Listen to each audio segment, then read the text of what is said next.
Hi friends, welcome back to my YouTube channel. आज के बनाबो कचु आलू, कचु पालং शाक और হচ্ছে মসুর ডাল দিয়ে একটা রেসিপি বানাবো। চলো কিভাবে বানাচ্ছি দেখি। দেখো পালং শাকগুলো কুচি কুচি করে কেটে নিয়েছি। হচ্ছে কচুগুলোকে কেটে নিয়েছি। এবার আমি কড়াই দিয়ে দেবো। ডালটা আমি ধুয়ে নিয়েছি, জল বসিয়ে দিয়েছি, একটু নুন দিয়ে দেবো।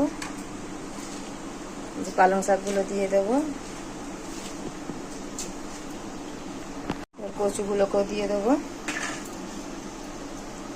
ডালটাও দিয়ে দেবো। সব একসাথে আমি সেদ্ধ করে নেব। ও হলুদ দিয়ে দিয়েছি, আর একটু অল্প করে নুন দিয়ে দেবো। কাঁচা লঙ্কা দুটো দিয়ে দিয়েছি, দিয়ে এগুলোকে ভালো করে সেদ্ধ করে নেব। আর একটু জল দিয়ে দিলাম।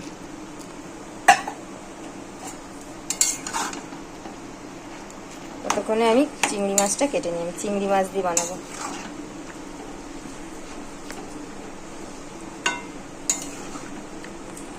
নেড়ে দিলাম, দিয়ে চাপা দিয়ে দেবো।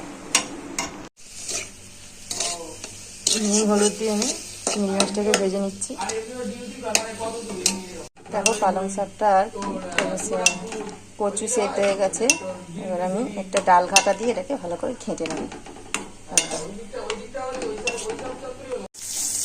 কড়াতে তেল দিয়ে দিয়েছি, সাদা জিরে আর শুকনো লঙ্কা ফোড়ন দিয়ে দিয়েছি, আর একটু পেঁয়াজ দিয়ে দিয়েছি। পেঁয়াজটা ভাজা হয়ে গেছে। এবার ডালটা আমি দিয়ে দেবো। ডাল কচু চিংড়ি মাছগুলো দিয়ে দেবো।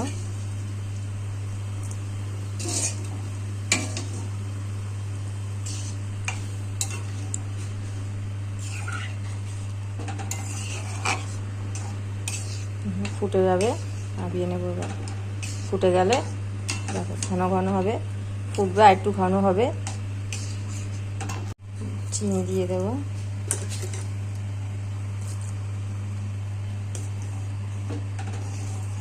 খুব সুন্দর হয় খেতে, দারুণ লাগে খেতে।